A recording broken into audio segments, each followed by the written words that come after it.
Welcome to the Dan Sports Tips NFL Daily Fantasy Preview Show for Week 8 of the NFL season. I'm going to be taking a look at everything you need for your daily fantasy games on DraftKings this weekend. I will be looking at offensive stacks, defensive stacks, quarterbacks, running backs, wide receivers, tight ends, and obviously defense special teams players that can be used outside of the stacks as well. Obviously, we are looking to construct a lineup of a quarterback, 2 running backs, 3 wide receivers, a tight end, a flex, and a defense using our budget of $50,000. For any of you that haven't had the opportunity to sign up and play daily fantasy sports with DraftKings yet, I will put a link in the description for this video that will enable you to join in the fun this weekend. Starting off with my offensive stacks, I'm going to start with the New York Jets. Quarterback Ryan Fitzpatrick for $6,200 and wide receiver Brandon Marshall for $7,800. Cleveland against the Jets is an interesting matchup of the 30th ranked passing offense of the Jets against the 30th ranked passing defense of the Cleveland Browns, as ranked by DVOA of Football Outsiders.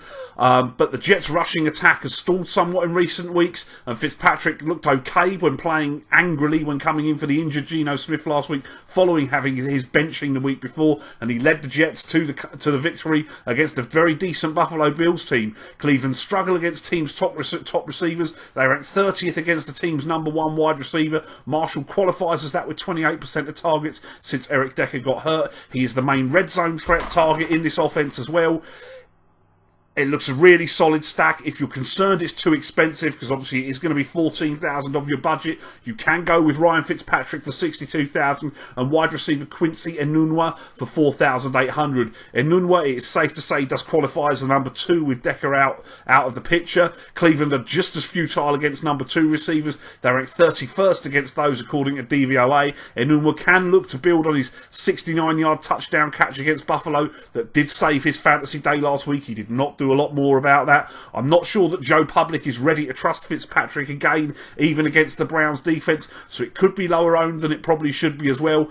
It's a perfect opportunity for Fitzpatrick to continue playing angry, prove a point to Jets management and their fans, and have another good day. Speaking of a player that needs to play and have a good day, the Houston Texans, and I can't quite believe I'm going here either, but quarterback Brock Osweiler for $5,400 and wide receiver DeAndre Hopkins for $7,400. There's beauty and fear in this stack, and it's for the same thing, just how horrible the Texans offense looked on Monday night. Now, that was against the Broncos. They're facing the Lions at home on a short week now. The Broncos rank 2nd in DVOA against the pass. The Lions rank dead last in the same category.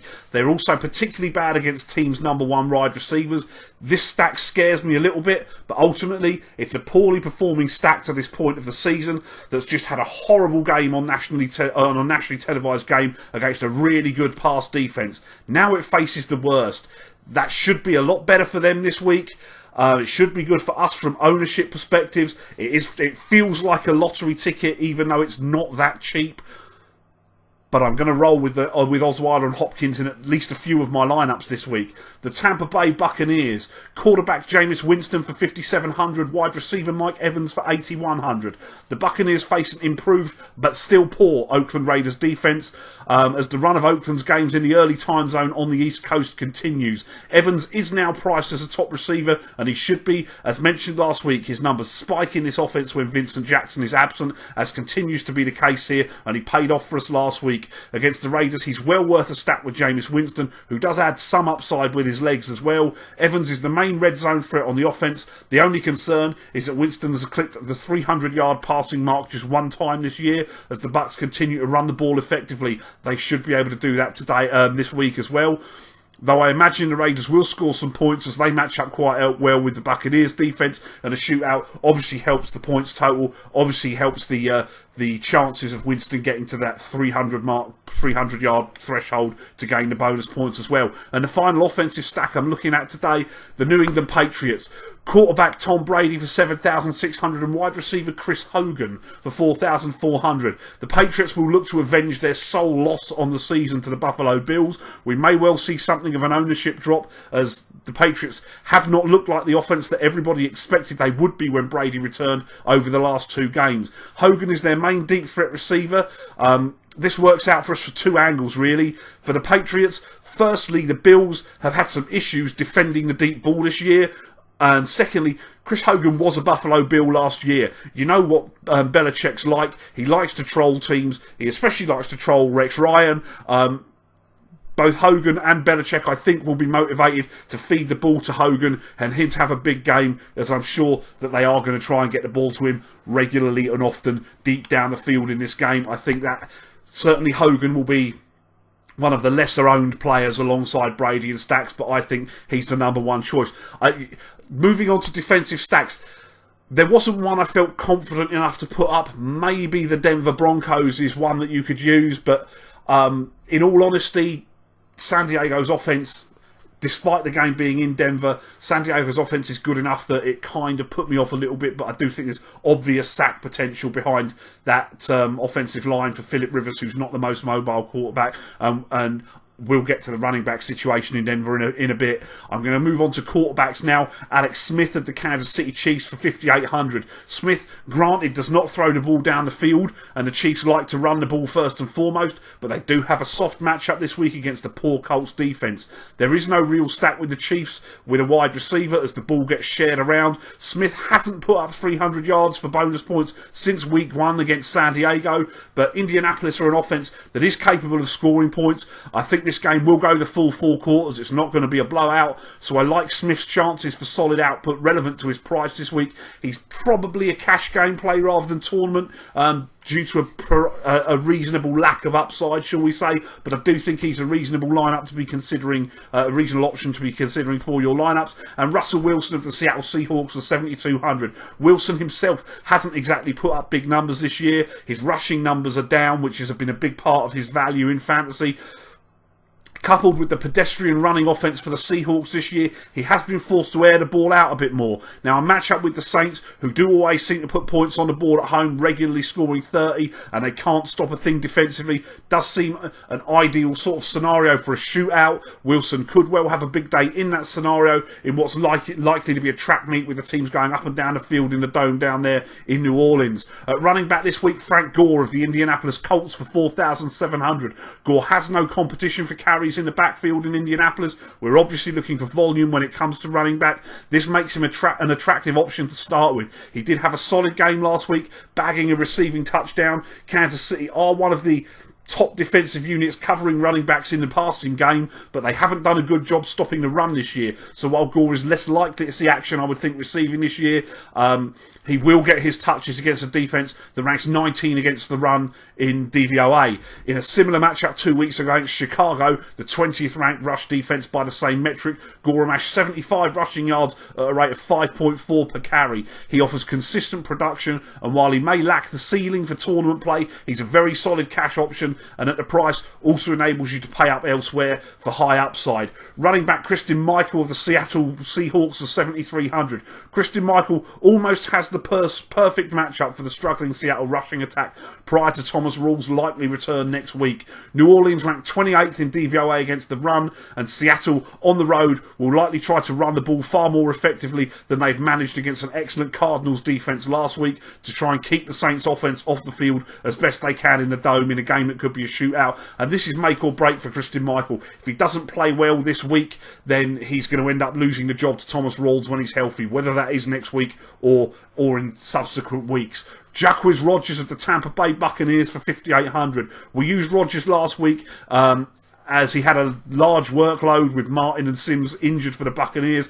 The injury situation hasn't changed in Tampa, and with Rodgers having logged 100-yard games back-to-back and over 30 touches in each of those games against a soft Raiders rush defence that ranks bottom 5 in DVOA, he'll be highly owned, but a very worthwhile play at a cheap price of under $6,000 for us. Spencer Ware of the Kansas City Chiefs for 6,800. Ware has proven time and again that he's capable of carrying the load for the Kansas City Chiefs. As such, there is no need for the Chiefs to take any chances with Jamal Charles until he's fully healthy and ready to go. And with a soft matchup against the Colts this week, the 32nd ranked rush defense by DVOA, Ware looks primed to have another big day in our lineups for a second consecutive week, and he merits strong consideration with massive upside in every lineup you play. I'm going to go back with Jeremy Hill if you're playing the slates that involve the early games of Cincinnati for 4,500. Obviously, this game does take place in London. I went with him last week. I'm going to double down this week. Ownership may be high despite a lack of trust in terms of production. He had a very good day for us last week, averaging over 18 yards per carry due to the 74-yard run as he took 9 carries for 168 and a touchdown against Cleveland. Washington ranked 31st against the run by DVOA, so it is another soft matchup. And Hill, who is a low floor, high ceiling play for the Bengals this week, certainly merits consideration as a lottery ticket. And then we come to the player who is likely going to be the highest owned player this week, running back Devontae Booker of the Denver Broncos for 3,700. You can run on these San Diego Chargers. The injury to CJ Anderson's knee has opened the door wide open for Booker this week. He has a solid 4.8 yards per carry mark for the season when spelling Anderson. That spiked to over 9 in a small sample size 5 carry game 2 weeks ago against these San Diego Chargers. But a lead running back carrying the workload at this price should be very highly owned, will be very highly owned. But when you're spending $3,700 on a starting running back, it allows you so much flexibility in your lineup elsewhere that he almost has to be used. Moving on to wide receiver, Julio Jones of Atlanta for 9,600. He is worth every penny of that salary this week. He's already notched a 300-yard receiving game against the Carolina Panthers this year. He now faces a Green Bay Packers defense that was torched for over 200 yards by Marvin Jones of Detroit and around 180 yards by Stephon Diggs of Minnesota with Sam Bradford at quarterback.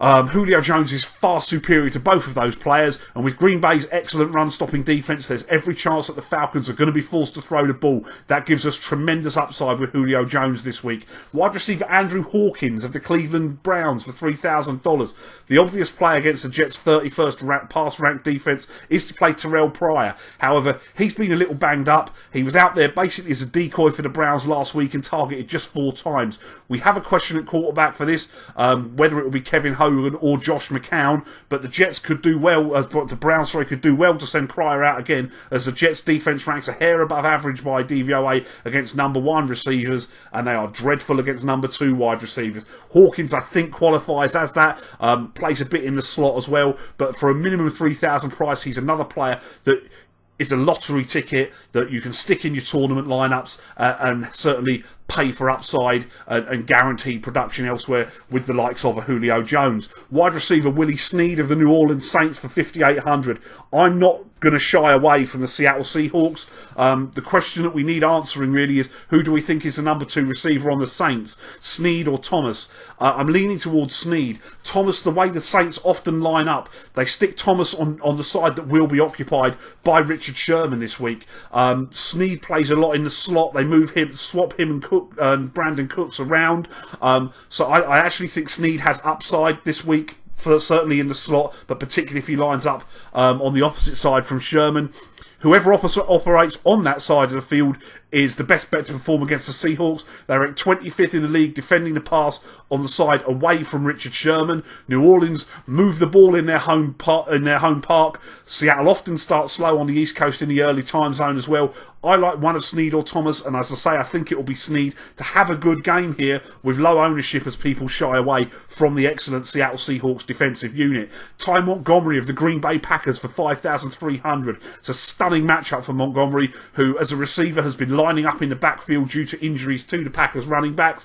Atlanta, who are not a great defensive unit by any stretch of the imagination, ranked 28th in the NFL defending to the passes to the running back by DVOA. They're ranked 21st against the run. In a game that should be high scoring, despite the Packers defense, the Falcons have proven somewhat matchup proof this year. Plenty of points are going to be scored in the game. I think Montgomery's a solid play. Devontae Adams actually also looks of interest for a few $100 cheaper, but I think he's got a much lower floor than Ty Montgomery offers in the matchup. And my final wide receiver is Larry Fitzgerald of the Arizona Cardinals for $7,500. People continue to dodge the Panthers defense. Not as much as in sort of past years, but they have been pretty poor against the pass this year, the Panthers, ranking 25th in DVOA. They allowed for a 300-yard receiving game to Julio Jones when they played the Falcons. The concern would be that they do defend underneath passes quite well, and there are serious questions about whether Carson Palmer can throw the deep ball these days.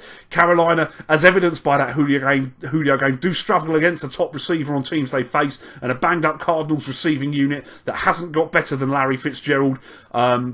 to throw out there makes him well worth rostering.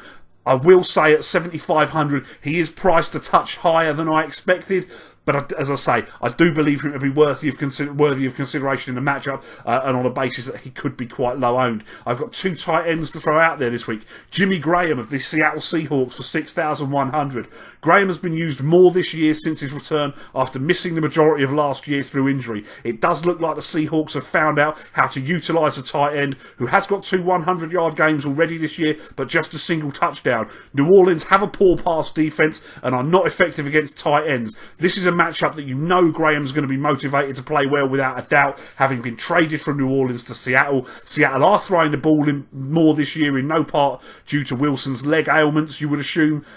This game's going to have points in it due to the nature of the Saints at home. Many may shy away as the Seahawks defence often stunts points totals, but I think Graham's primed for a massive day in his return to New Orleans, and it's a lot of money, 6,100 for a tight end. But as I say, I think he's very, very worthy of consideration in a revenge matchup, if you like, this week. The other tight end is Gary Barnidge of the Cleveland Browns for 3,300. Barnidge has been at his best when Josh McCown is at quarterback.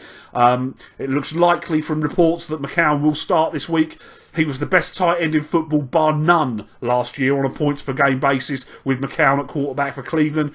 As I say, the reports are suggesting he will return and be under centre this week, meaning that Barnidge does offer us some value at a fairly cheap price this week amongst the tight ends and is very, very worthy of consideration. Looking at defences this week, I'll start with the New York Jets of 3,400. It feels a bit like picking on Cleveland, but the Jets do stop the run well. They'll put the ball into the Cleveland quarterback's hands. Now, as I say, from what we can ascertain at this stage, that will be the returning Josh McCown. Obviously, we'd prefer it to be Hogan, really, but the Jets can generate a pass rush. They offer upside for sacks as well in the matchup, and they will be popular, but they look to be one of the more solid options in a week where I thought defensive choices looked very hard.